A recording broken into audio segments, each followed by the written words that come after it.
రితుతో నీకేం పని? అంటే తనకి ఏదో డౌట్స్ ఉంటే క్లారిఫై చేయడానికి వచ్చాను అంకుల్. రితు అందరి డౌట్స్ క్లారిఫై చేస్తుంది. రితు డౌట్స్ క్లారిఫై చేయడానికి నువ్వు వచ్చావా? నీలో అంత టాలెంట్ ఉందా? Yes uncle. What is database? Uncle explain database. database is carefully before investing and it's called database.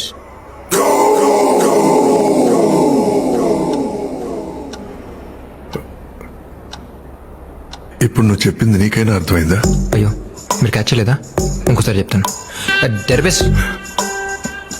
ఇంతకు ముందు చెప్పిందే మళ్ళీ చెప్పేటట్టయితే చెప్పద్దు. Okay. What is OOPS concept? It's a very silly question uncle. కదా? Yeah Tell me. కరెక్ట్గా చెప్పిన రోజే నేను క్లాస్ మిస్